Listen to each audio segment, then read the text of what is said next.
Olá, pessoal! Está começando mais um programa Totalmente Mãe. Antes de tudo, eu gostaria de informar para vocês que a partir de hoje, a loja Office Model é a mais nova parceira do programa Totalmente Mãe.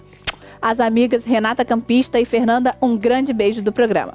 E vamos aos assuntos de hoje. Hoje nós falaremos sobre chupeta. É realmente um mal necessário ou então pode ser abolida da rotina do seu filho? Falaremos também sobre agressão e educação.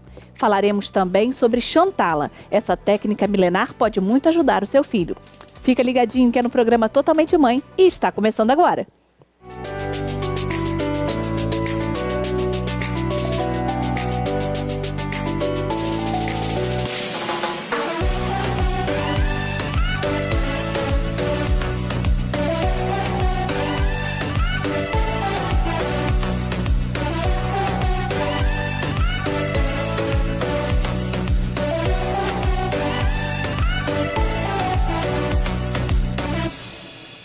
Pessoal, hoje nós vamos falar sobre chupetas. Para muitos pais é um mal necessário, para outros abominam completamente essa ideia. E nada melhor do que conversar com um especialista sobre o assunto. Eu vou conversar agora com a doutora Márcia Louvain, ela que é odontopediatra, para conversar com a gente sobre esse tema que é tão polêmico, né, doutora Márcia?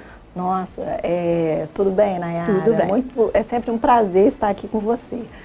O tema chupeta, ele é extremamente polêmico. Muito polêmico. Porque se você perguntar, como odontopediatra, você indicaria a chupeta? Não. Como odontopediatra, eu não indico a chupeta, porque acaba fazendo uma confusão de bicos, principalmente ao momento que a criança nasce. E essa confusão de bicos, ela pode levar a um desmame precoce. Porque o que a gente preconiza hoje? Nós preconizamos a amamentação no peito exclusivo até os 6 meses, de acordo com a Organização Mundial de Saúde. E prorrogando esse aleitamento até os 2 anos. E daí, se a gente introduz um outro tipo de bico, um bico artificial, então pode haver uma confusão e essa criança ter um desmame precoce também. Não acontece com todas as crianças, mas muitas pode acontecer. E é difícil também porque a criança está se acostumando com o meio externo, a criança está se acostumando com aquele bico que ela deve ter prioridade, né? De repente entra um outro um pouco maior, mais fácil de ser sugado, né? Exatamente. E o que acontece? A amamentação natural, ela fornece a sucção necessária que a criança precisa. Então, criança que mama no peito, exclusiva até os 6 meses e dá continuidade até os 2 anos, ela dificilmente vai pegar a chupeta, né? Então, ela acaba descartando essa chupeta, que isso é muito bom. Porque nós, como odontopediatras, isso já é comprovado cientificamente, a chupeta acaba alterando a parte óssea, a parte muscular, a deglutição dessa criança ao longo do tempo, né?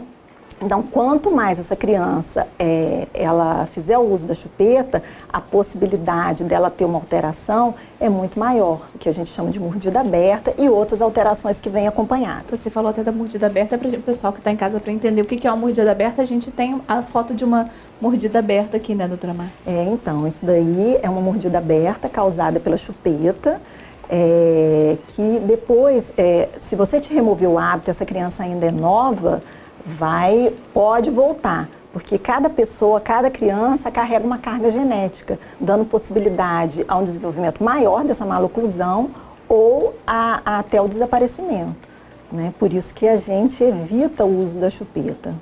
Entendi.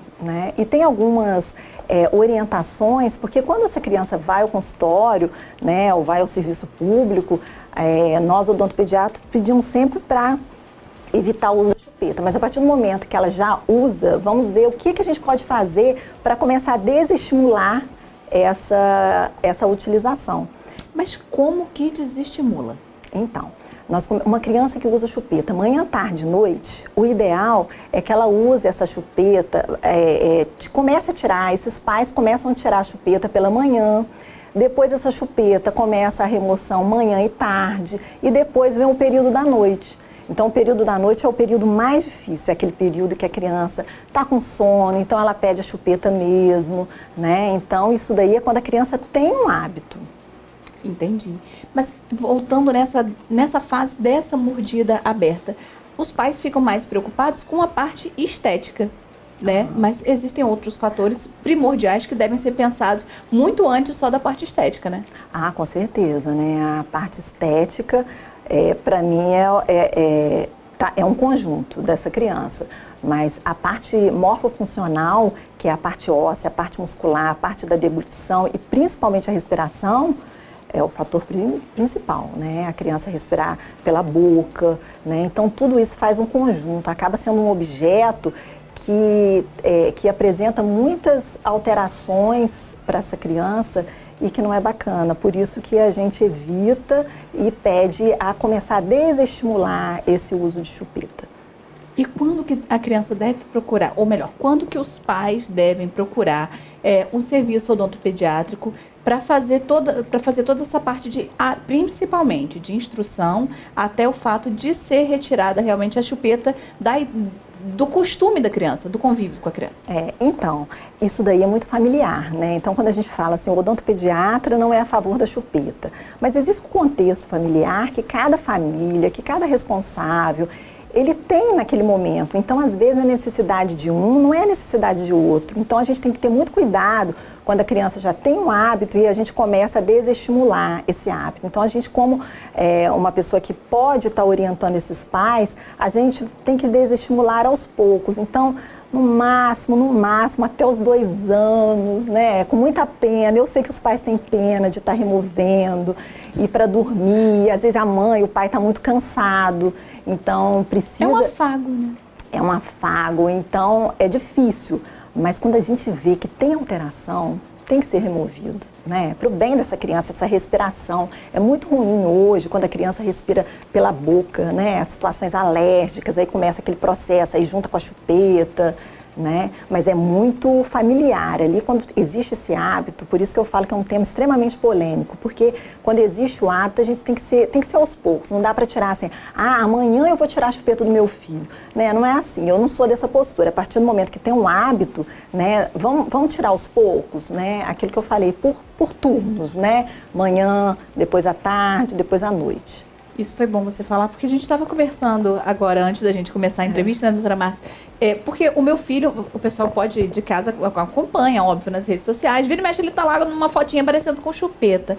Mas o que acontece? A escola dele, inclusive, criou um programa para que fosse desestimulado o uso das chupetas nas salas de aula. Então, durante o dia, as crianças são treinadas a entrar na escola, deixa a chupetinha na portinha, o tempo todo do período letivo elas não usam, só vão usar à tarde e à noite, quando estiverem com os pais, né? Nossa, isso é importantíssimo. A escola está de parabéns que está fazendo isso, porque está desestimulando e acaba criando uma rotina, uma disciplina na criança que ela acostuma a fazer isso e daí você já está tirando essa intensidade de chupeta, essa frequência. Então, quanto menos frequência, melhor para a gente começar a desestimular o hábito. E outra coisa que eu acho extremamente importante a chupeta é alvo, é foco de bactérias inúmeras e incontáveis. E a gente acaba deixando os filhos da gente expostos a esse mal, né? Não. A chupeta, ela é um objeto rotineiro, né? Para essas crianças que utilizam. E a gente tem que fazer a fervura ou aplicar algum tipo de produto específico para fazer a desinfecção. Existem hoje também que você coloca no micro-ondas e faz a esterilização. Aqueles esterilizadores de micro-ondas. Exatamente. Então, essa desinfecção, ela tem que acontecer. Porque não é só a transmissibilidade da microbiota da lesão cariosa, mas existem outros microbiotas, como a candidíase. Às vezes a criança está com uma amidalite de repetição, a candidíase de repetição também em crianças menores é comum, às vezes criança quando tem estomatite. Então, se você não faz essa desinfecção de chupeta, você pode estar sempre tendo um retorno dessas patologias da cavidade bucal. Porque normalmente os antigos falavam pra gente assim, pode deixar, se cair no chão, coloca de novo, porque vai ganhando resistência, e a gente sabe que também não é bem assim, né? Não, a criança tem que viver um momento normal, um momento natural, né? Mas essa parte da chupeta, essa contaminação, uma criança chupar a chupeta da outra, das creches, isso daí já não é bacana, né? Tem que evitar, porque por isso que propaga esse tipo de infecção da boca, de uma criança para outra. E agora, com que frequência que se deve esterilizar as chupetas? É sempre no final do dia, toda vez que tem contato com algum ambiente ou então algum espaço em que uma vez ao dia fazer essa troca, né? Uma vez ao dia. E quanto também a formato da chupeta, né? Isso daí também não interfere muito. Às vezes tem aquela chupeta que tem um biquinho para cima, mais pontudinho. É aquela chupeta que eles chamam de ortodôntica, né? Não é ortodôntica, porque ela não vai consertar, né? Então, é a chupeta mais chatinha, que eles chamam de anatômica, ou a redondinha. A diferença vai ser que a mordida aberta, ela vai ficar de formato diferente, tá? Mas o malefício é o mesmo, de uma para outra. Então, chupeta... Tá? Não. Na melhor das hipóteses, ou então na pior das hipóteses, até os 2 anos, né? Até os 2 anos, né? E assim, o máximo de trabalho educacional, igual a escola está fazendo, nossa, isso é fantástico, fantástico, eles estão de parabéns. Então, gente, ó, fica as dicas aí da doutora Márcia, tanto para os pais, quanto para as escolas também, os responsáveis pelas escolas que estão assistindo a gente. Se esse trabalho que for feito em casa, junto com o profissional, ele for estendido para o ambiente escolar, a gente vai ter um ambiente muito mais favorável para se criar uma rotina boa para os filhos da gente, né, doutora Márcia? Exatamente. E amamentar exclusiva até os 6 meses de idade. Eu acho que é a melhor forma, né? Porque a criança precisa dessa sucção, faz parte do desenvolvimento psicológico nessa primeira infância, né? Isso é muito importante, essa sucção é muito importante. Só que se a gente colocar uma orientação de amamentação exclusiva até os 6 meses de idade, a gente ajuda a reduzir esse processo do uso da chupeta também. Obrigadão, doutora Márcia, por ter participado. Pessoal, eu vou ficando por aqui e no próximo bloco eu volto com mais um assunto imperdível para vocês.